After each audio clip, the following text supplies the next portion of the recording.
तो शुरुआत सहारनपुर में गृह मंत्री अमित शाह की रैली से करते हैं, जिसमें हिंदुत्व और राष्ट्रवाद की चुनावी कॉकटेल बनाने की कोशिश खुलेआम दिखाई दी है। देखिए हमारी ये खास रिपोर्ट।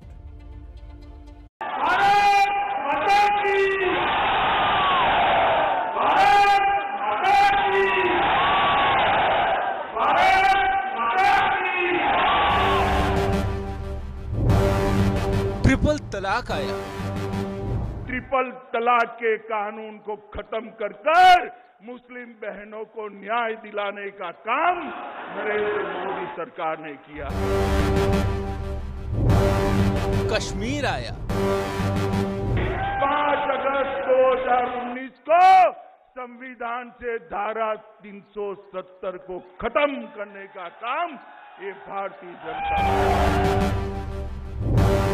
राम मंदिर आया। प्रधानमंत्री जी ने आज अयोध्या में आसमान को छूने वाला राम मंदिर के निर्माण का काम। पलायन आया। भारतीय जनता पार्टी की सरकार बना दीजिए, आपको पलायन करने वाले उत्तर प्रदेश से पलायन कर देंगे। दंगे आए।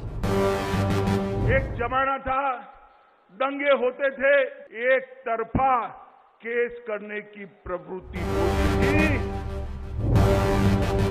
और पाकिस्तान भी आ गया। आए दिन पाकिस्तानी आतंकवादी देश के अंदर घुसते थे, पाकिस्तान के घर में घुसकर जवाब देने का काम नरेंद्र मोदी जी ने किया। 3 कृषि कानून वापस लेकर यूपी के चुनाव में बीजेपी ने जो बड़ा दांव खेला है, ऐसा लग रहा था कि सहारनपुर में गृह मंत्री अमित शाह उसे अंजाम तक पहुंचाएंगे, लेकिन अपने 16 मिनट 20 सेकंड के भाषण में गृह मंत्री ने सिर्फ 47 सेकंड किसानों पर बोला, और वो भी गन्ना किसानों की बात करी।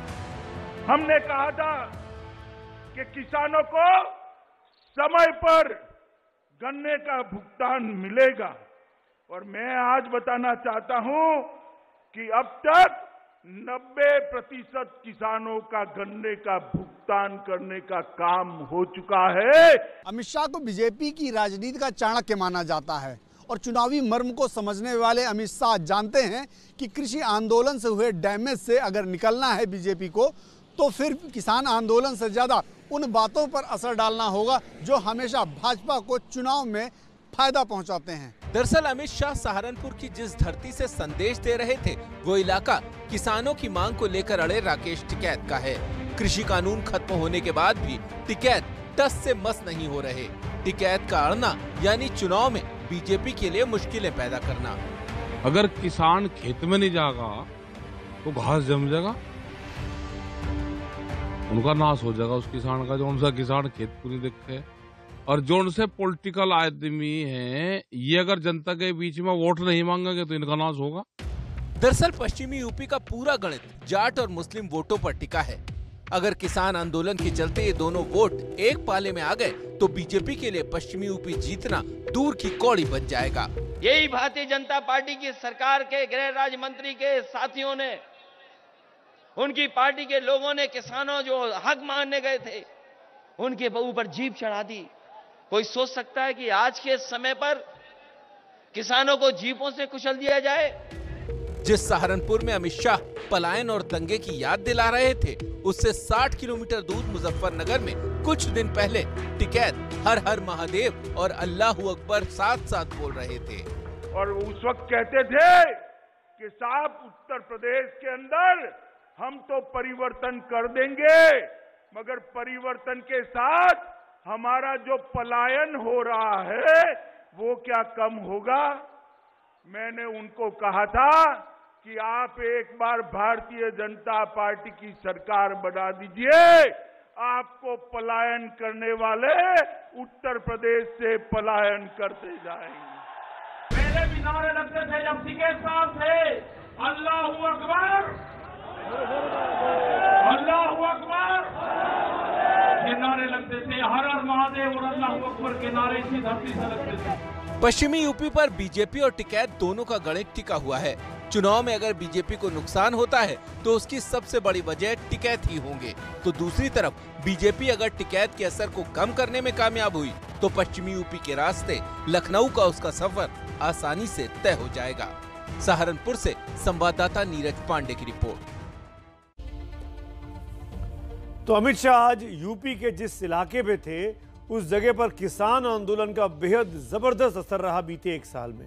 पिछली बार इस पश्चिमी यूपी के इलाके में बीजेपी को बम्पर वोट मिले और सीटें भी बम्पर मिली, लेकिन इस बार हालात थोड़े से बीजेपी के लिए कठिन दिखाई दे रहे थे। इसीलिए आज की लीड स्टोरी पर मेरी राय अब आपके सामने रखता हूं। आज की लीड स्टोरी पर मेरी राय है कि कृषि कानून भले खत्म हो गए हों, लेकिन किसानों के आंदोलन पर अभी भी अड़े होने से पश्चिमी यूपी में बीजेपी की मुश्किलें खत्म नहीं हुई हैं। अगर आप मेरी इस राय से सहमत हैं तो मोबाइल नंबर 7823944001 पर मिस्ड कॉल दें, और अगर आप असहमत हैं तो 7823944002 पर मिस्ड कॉल दें। इस पूरे शो के दौरान आप अपनी राय मिस्ड कॉल देकर हमको भेज सकते हैं। आखिर में फाइनल रिजल्ट भी दिखाऊंगा कि कितने लोगों ने मेरी राय के साथ वोट किया और कितने मेरे खिलाफ रहे। एक बार फिर राय दोहरा देता हूं ताकि आपको मिस्ड कॉल देने में कोई कंफ्यूजन ना रहे। किसानों के अड़े होने से बीजेपी की मुश्किलें पश्चिमी यूपी में खत्म नहीं हुई हैं। आगे बढ़ते हैं। गृह मंत्री अमित शाह सहारनपुर में थे जहां किसान आंदोलन का प्रभाव है, लेकिन किसानों के सवाल से ज्यादा अमित शाह ने दूसरे मुद्दों को उठाया, जिनमें दंगे से पलायन तक जैसे चुभते हुए सवाल हैं। इन सब के बीच पश्चिमी यूपी में कुछ बड़ी चुनौतियां बीजेपी के सामने मुंह बाए खड़ी हुई हैं। किसान आंदोलन स्वयं में एक बहुत बड़ी चुनौती है, क्योंकि इसी इलाके से किसान नेता राकेश टिकैत आते हैं, जिन्होंने बीजेपी को हराने की बात बार बार की है और अभी भी कर रहे हैं। दूसरी चुनौती समाजवादी पार्टी और इस इलाके की बड़ी पार्टी आरएलडी का संभावित गठजोड़ है, जो कि अनाउंस हो गया है। बीजेपी की मुश्किलें ये गठबंधन भी इस इलाके में बढ़ा सकता है, क्योंकि तब जाट, मुस्लिम और यादव वोटों का गठजोड़ बीजेपी के लिए परेशानी खड़ा करेगा। तीसरी चुनौती जाट और मुस्लिम एकता की है। 2013 के मुजफ्फरनगर दंगे के बाद इन दोनों समुदाय के रास्ते अलग अलग हो गए थे, जिसका फायदा 14 में बीजेपी को मिला था। जाट बीजेपी से अब नाराज बताए जाते हैं किसान आंदोलन के चलते, और इनके साथ अगर मुस्लिम जुड़ गए, जो कि इस इलाके में काफी बड़ी संख्या में हैं, तो 44% वोट बीजेपी के विरोध में सीधे सीधे खड़ा होता दिखाई देता है।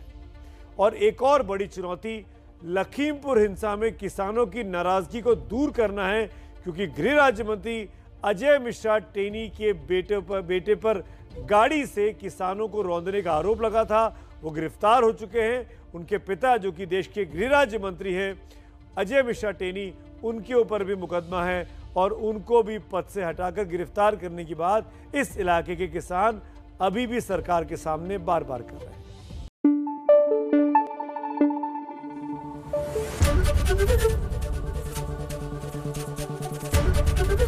एबीपी न्यूज आपको रखे आगे।